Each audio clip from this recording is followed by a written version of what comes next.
You used to be able to fix a car with a wrench, a screwdriver, maybe an afternoon in the driveway and a YouTube video to activate. But today, even a simple repair can turn into a software problem.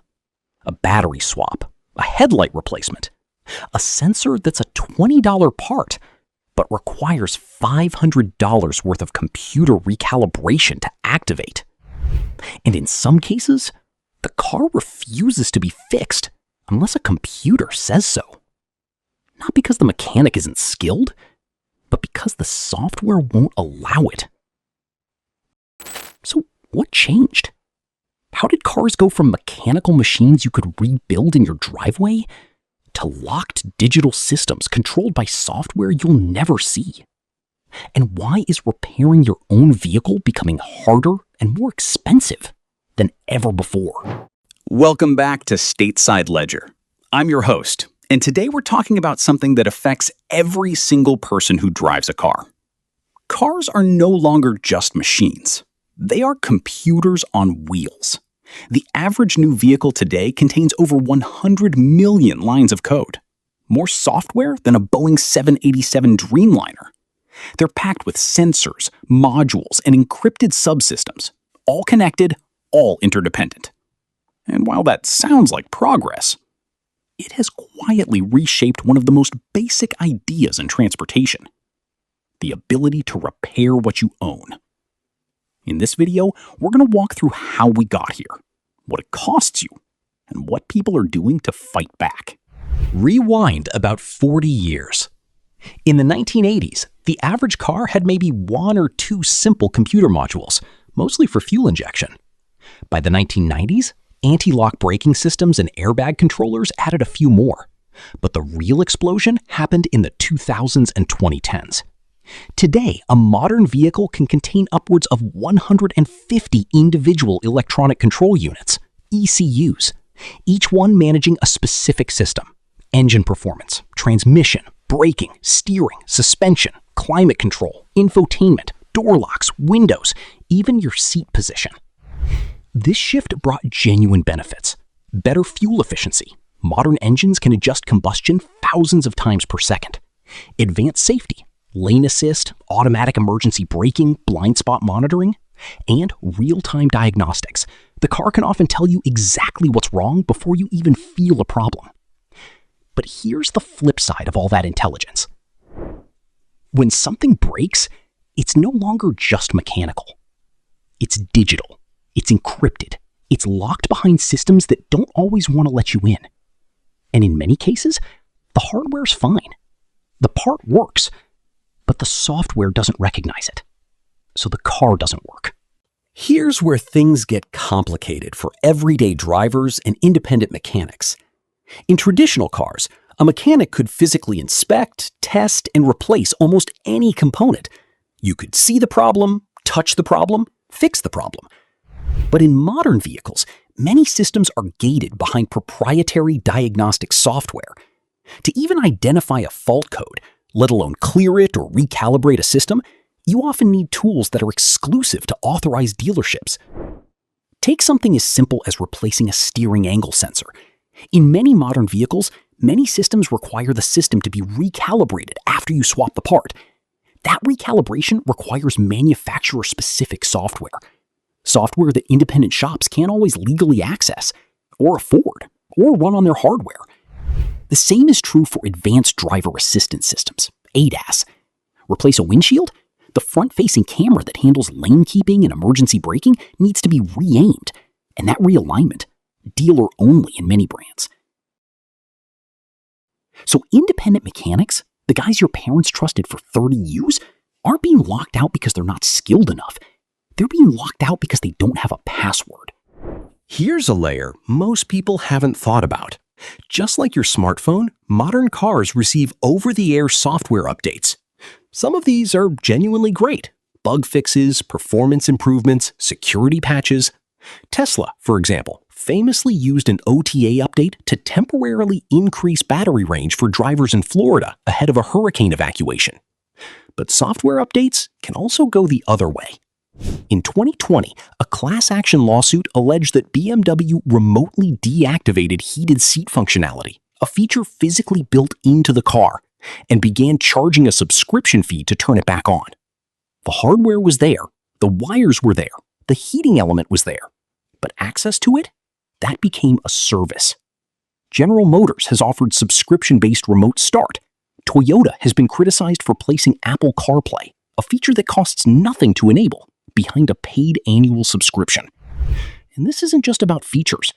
Some critics argue that OTA updates can quietly change how fast components wear, or how aggressively maintenance alerts trigger, creating demand for service visits that might not otherwise be necessary. Your car is no longer fully static after purchase. It continues to evolve under someone else's control. Let's talk money, because that's ultimately where this lands for most people. AAA estimates that the average annual car repair cost in the United States has climbed steadily, now reaching roughly $1,200 per year for many owners. And a growing portion of that isn't the cost of the parts. It's the cost of the labor, recalibration, and system authentication required to install those parts. A wheel speed sensor? $25 part. $300 total repair because the ABS system needs to be reset. A 12-volt battery? $180 part. $400 total because the battery management system needs to be reprogrammed to recognize the new one. A side mirror with a camera built in? $150 part. $900 total because 3 separate systems need recalibrating. The physical repair takes 20 minutes. The software process takes 2 hours, and the machine to do it costs the shop $15,000. And if you go to an independent shop that doesn't have that machine, you get sent to the dealer anyway, except now you've already paid for the labor. This is what's pushing everyday drivers out of independent shops and into dealership service lanes. Not because dealerships do better work, but because they've been handed the keys, literally, to do the work at all. The right to repair movement. In response to all of this, a global movement has been growing. You've probably heard the phrase, the right to repair. The core idea is simple. If you bought something, you should be able to fix it. You or a mechanic of your choosing should have access to the tools, parts, manuals, and software needed to repair it. In 2012, Massachusetts passed the first automotive right to repair law in the United States. It required automakers to provide independent shops with access to the same diagnostic tools and data they give their dealerships. In 2020, voters in Massachusetts expanded that law to include real-time telematics data, the live data stream coming off your car. The auto industry fought it. The Alliance for Automotive Innovation argued that opening telematics data creates cybersecurity risks, that bad actors could access vehicle systems remotely. And to be fair, that's not a trivial concern. Connected vehicles are a real cybersecurity challenge. But right to repair advocates counter that the data in question is repair and maintenance data, not vehicle control data. Your mechanic doesn't need to steer your car. They need to know why your check engine light is on. The European Union has gone further, with legislation requiring manufacturers to ensure repairability across electronics and appliances. And in the US, the FTC released a report supporting broader right to repair protections, though federal legislation has moved slowly. Here's the thing. This debate isn't really about cars. It's about ownership in the digital age. When software is embedded in everything you buy, your car, your phone, your tractor, your medical device, who controls what you paid for? Here's where this is heading. The shift to electric vehicles is accelerating the problem, not slowing it down.